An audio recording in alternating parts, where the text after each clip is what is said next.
तो जो 3 वैज्ञानिक थे, हॉलैंड के Hugo de Vries, von Tschermak Austria के और जर्मनी के कॉर्पोरेंस, उन्होंने वापस प्रयोग किए। तो उन्होंने मेंडल जो था उनकी जो खोज थी उन्हीं को ही वापस उन्होंने पाया कि वो एकदम सही थे, इसलिए इनके जो प्रयोग थे उनको मेंडल की पुनर्खोज कहा जाता है। इन्होंने जो प्रयोग किए थे, जो कार्ल कोरेंस जर्मनी के, उन्होंने मक्का पर किए थे और प्राइम रोज पर किए थे हॉलैंड के हुगो डी ब्रिज ने, और वॉन सेरमैक जो था ऑस्ट्रिया का, उसने अलग अलग पुष्पीय पादपों पर प्रयोग किए थे। अभी जो पीछे मैंने ये चर्चा की कि मेंडल जो है उनको जब तक वो जीवित रहे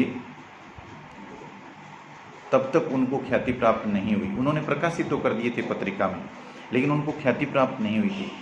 तो मेंडल को अपने प्रयोग किए थे, उनकी ख्याति प्राप्त नहीं हुई, उसका कई कारण थे।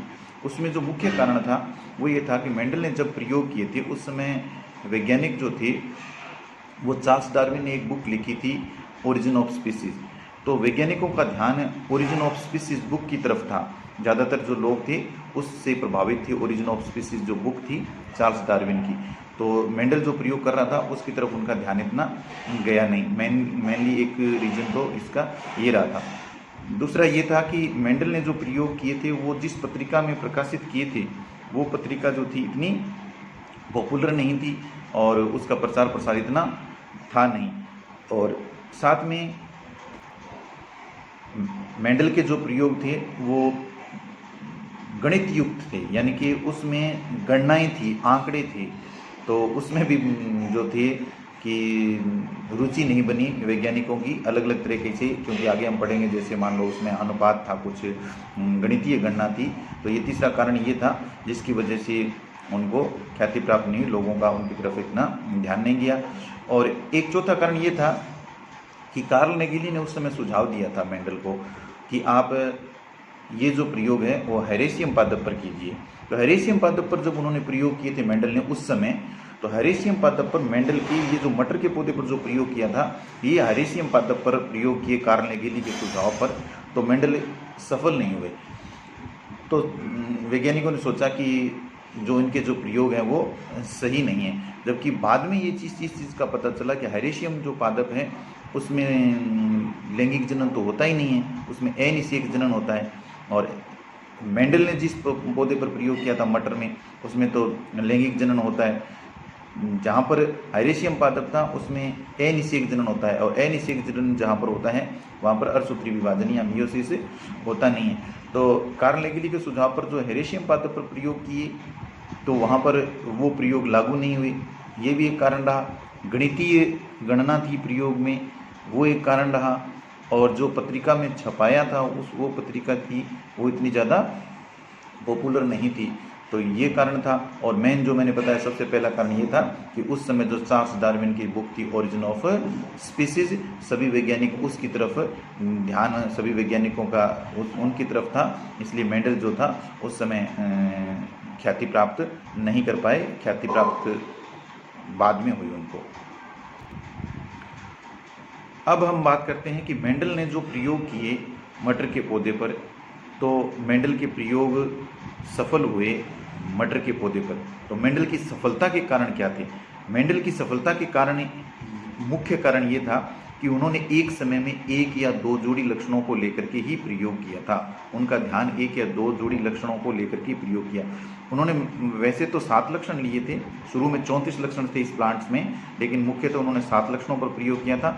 लेकिन जब वंशागति का जब वो अध्ययन कर रहे थे, जब उनका फोकस था, तो वो एक बार 1 या 2 जोड़ी लक्षणों को लेकर के ही प्रयोग कर रहे थे। एक तो इसका मेन कारण ये था, और दूसरा ये था कि जो मेंडल ने मटर का पौधा चुना, मटर के पौधे के अंदर खुद में मटर का पौधा चुनना भी उनकी सफलता का कारण रहा था, क्योंकि मटर के पौधे के अंदर बहुत से ऐसे कैरेक्टर हैं जो उनकी सफलता के लिए सही साबित हुए। जैसे मटर का पौधा छोटा होता है, एक साथ मतलब एक जगह पर कई सारे पौधे उगाए जा सकते हैं। मटर के पौधे का जीवन काल छोटा होता है, यानी कि जल्दी जल्दी कई पीढ़ियों का अध्ययन एक साथ किया जा सकता है।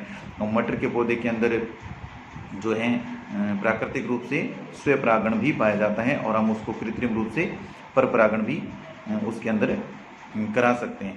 तो ये जो कई चीज़ें थी जिसके कारण उनको सफलता मिली। जो पहला मैंने कारण बताया था कि उन्होंने एक समय के अंदर 1 या 2 जोड़ी लक्षणों को लेकर के ही उन्होंने प्रयोग किए थे।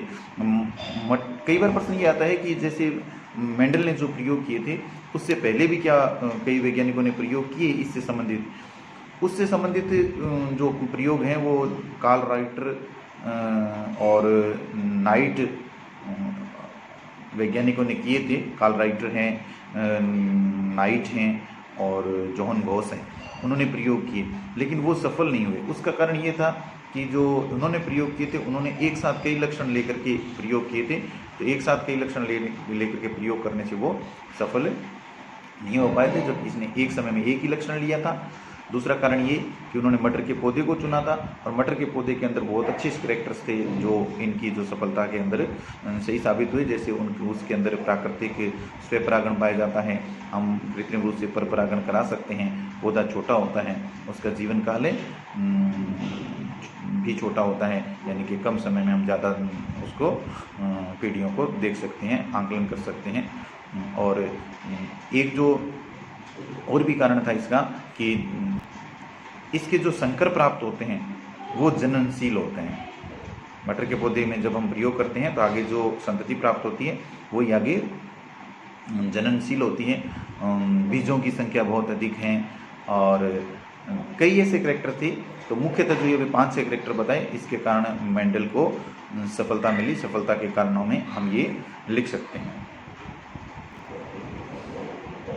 तो आज हमने जेनेटिक्स के बारे में, जेनेटिक्स के अंदर हम क्या पढ़ते हैं उसके बारे में, मेंडल कौन थे, क्या करते थे और किस प्रकार उन्होंने प्रयोग किया, मेंडलवाद क्या है, मेंडल असफल क्यों हुए जब उन्होंने हायरेशियम पादप पर प्रयोग किया, या उनकी जो उस समय असफलता की या ख्याति प्राप्त नहीं होने के क्या कारण थे, और फिर मेंडल जो हैं सफलता के मेंडल के क्या कारण थे, इसके बारे में चर्चा की थी।